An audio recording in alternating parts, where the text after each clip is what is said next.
Selamat pagi, salam sehat untuk kita semua.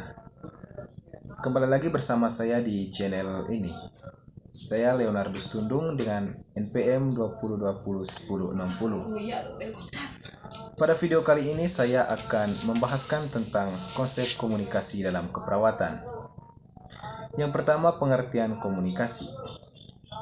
Komunikasi merupakan suatu kebutuhan dasar manusia sebagai makhluk sosial. Karena dengan berkomunikasi manusia dapat berinteraksi, saling bertukar pikiran, ide, atau gagasan dengan manusia lainnya. Adapun beberapa pengertian komunikasi menurut para ahli.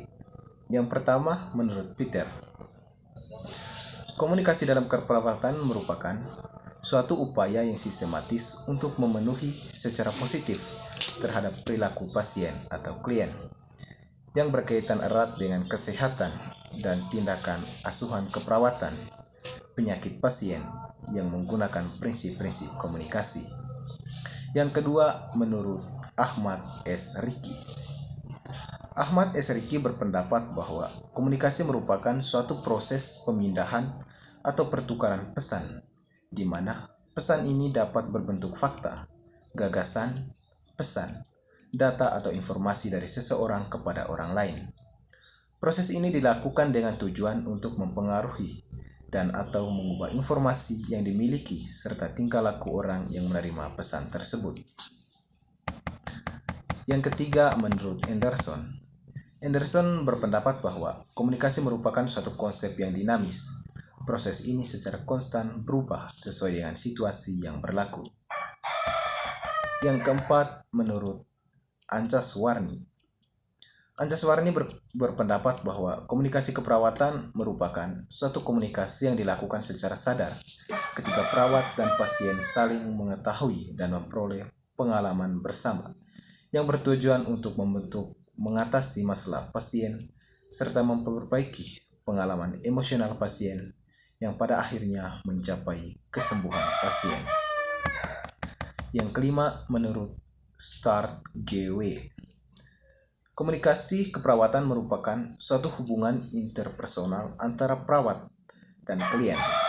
Perawat dan klien memperoleh pengalaman belajar bersama dalam rangka memperbaiki pengalaman emosional klien. Yang kedua, tujuan komunikasi. Komunikasi memiliki beberapa tujuan. Yang pertama, mampu memahami perilaku orang lain. Bila menemukan klien marah, sikap yang diambil oleh perawat yaitu menenangkannya, kemudian menyatakan sebab kemarahannya, mengapa ia bisa marah. Diperoleh penjelasan klien marah karena keterlambatan perawat dalam mengambil pot atau urin. Setelah masalahnya diketahui, perawat kemudian membantu pasien untuk beradaptasi dengan lingkungannya dengan memperjelaskan bila sudah terasa buang air besar, segera diberitahukan kepada perawat sehingga tidak terlambat mengembalikannya agar pasien juga merasa diperhatikan. Yang kedua, menggalih perilaku bila setuju dan tidak setuju. Di sini kita menenangkan atau mengerti tingkah laku atau reaksi nonverbal pasien terhadap anjuran kita.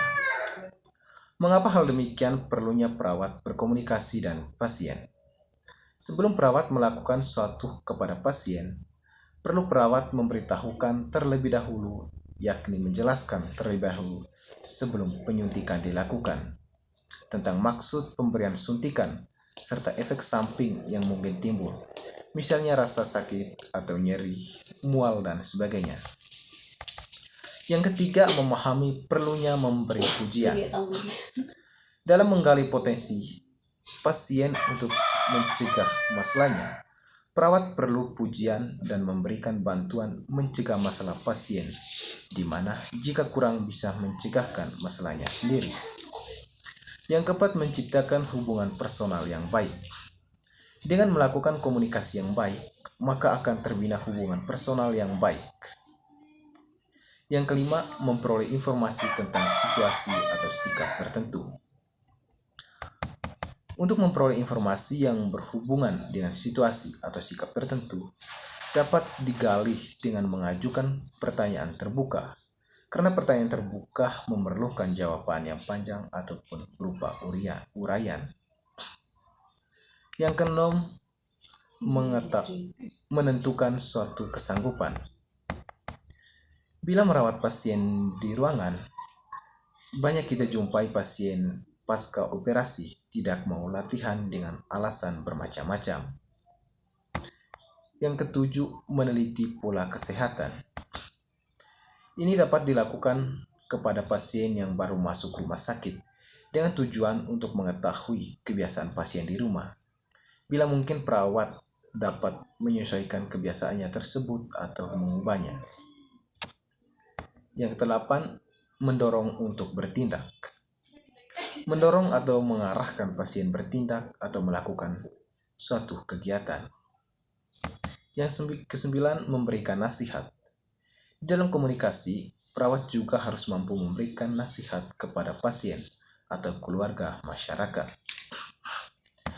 Yang ketiga, unsur-unsur komunikasi. Unsur-unsur komunikasi yang pertama adalah sumber.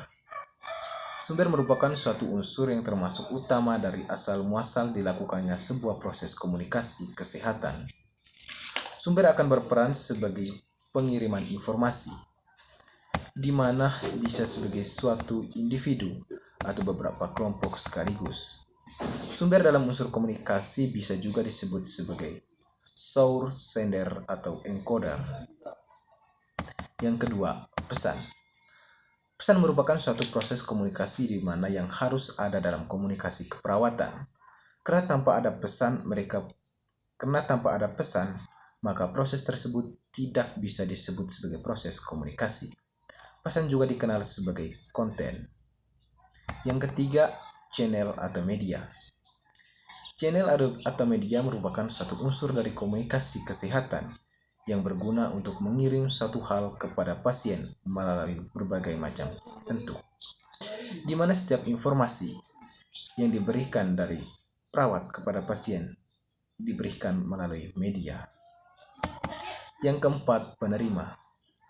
Penerima merupakan pihak yang menjadi sasaran dari pengiriman pesan oleh sumber. Proses komunikasi tidak akan lengkap bila tidak memiliki unsur penerima. Yang kelima, pengaruh. Pengaruh merupakan suatu proses menelaah pesan yang dikirim dari sumber kepada penerima. Perubahan pemahaman terhadap pesan yang diterima oleh penerima inilah kemudian disebut sebagai pengaruh. Yang keenam, umpan balik. Umpan balik merupakan suatu yang telah disampaikan sumber akan diberitahukan umpan balik atau feedback dari penerima, tidak pada pengaruh atau penyiapan pesan, tetap akan muncul sebagai bentuk respon dari penerima. Yang ketujuh, lingkungan. Lingkungan merupakan suatu unsur komunikasi yang adil dalam proses komunikasi, di mana latar untuk setting merupakan bentuk dari unsur komunikasi yang bisa saja terjadi dalam proses komunikasi kesehatan. Dan yang kedelapan, gangguan. Gangguan merupakan unsur yang bisa muncul sehingga pesan yang disampaikan oleh sumber tidak diterima dengan baik. Yang keempat, bentuk-bentuk komunikasi dalam keperawatan. Yang pertama, komunikasi verbal. Komunikasi verbal merupakan suatu komunikasi yang menggunakan simbol verbal. Simbol tersebut dapat berupa bahasa atau verbal.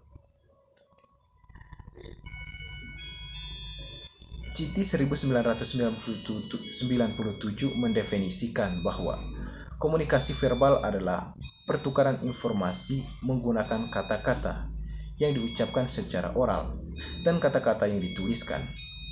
Komunikasi oral adalah komunikasi yang dilakukan secara lisan, baik langsung dalam cara tatap muka maupun secara langsung. Yang kedua, komunikasi nonverbal. Komunikasi nonverbal menurut Larry Asamoah dan Richard E. Potter adalah suatu proses komunikasi dengan menyampaikan pesan tanpa kehadiran simbol-simbol verbal. Citi 1997 mendefinisikan bahwa komunikasi nonverbal adalah suatu pertukaran informasi tanpa menggunakan kata-kata. Komunikasi ini tidak disampaikan secara langsung oleh komunikator, tetapi berhubungan dengan pesan yang disampaikan secara oral ataupun tulisan. Yang kelima, faktor-faktor yang mempengaruhi komunikasi. Ada 5 faktor yang mempengaruhi komunikasi. Yang pertama, komunikator. Komunikator adalah seorang yang mengirim pesan. Seorang komunikator harus menunjukkan penampilan yang baik dan sopan, dan menarik serta berwibawa dan tidak sombong. Yang kedua, pesan atau informasi. Pesan yang bersifat informasi dan persuasif, mudah diterima dan dipahami dari pesan yang bersifat memaksa. Yang ketiga, komunikan. Komunikan adalah seorang yang menerima pesan dari komunikator. Yang keempat, umpan balik. Komunikasi efektif jika komunikasi memberikan umpan balik yang sesuai dengan pesan yang disampaikan. Dan yang kelima, atmosfer. Untuk mencapai komunikasi yang efektif diperlukan lingkungan yang kondusif dan nyaman. Lingkungan kondusif adalah lingkungan yang mendukung berlangsungnya komunikasi efektif. Dan yang keenam adalah hambatan komunikasi dalam keperawatan. Ada beberapa hambatan komunikasi dalam keperawatan. Yang pertama adalah bahasa. Perawat mampu memahami bahwa bahasa bisa menjadi gangguan atau hambatan komunikasi tersendiri.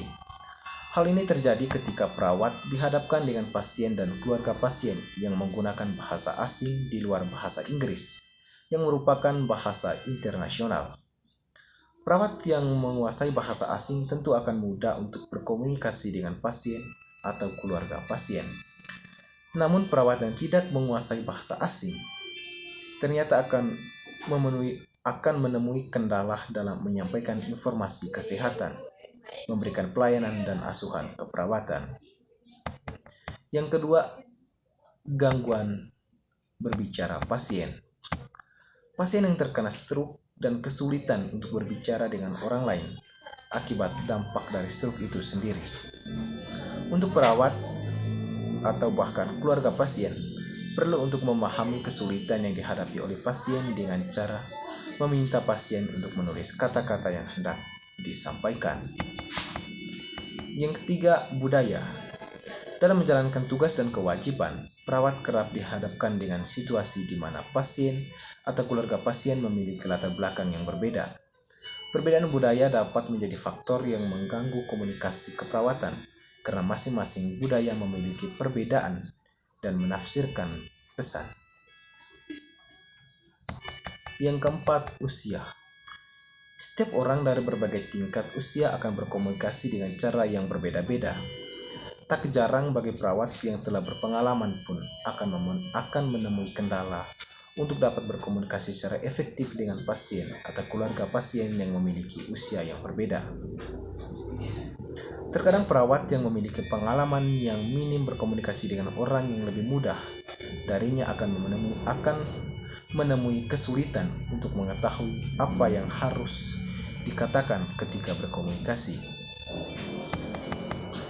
Yang kelima, latar belakang pendidikan. Latar belakang pendidikan mempengaruhi kemampuan seorang untuk menerima dan memahami informasi. Hasil studi menunjukkan bahwa pasien atau keluarga pasien yang memiliki tingkat pendidikan yang tinggi akan lebih mudah untuk menerima dan memahami informasi kesehatan yang diberikan oleh perawat.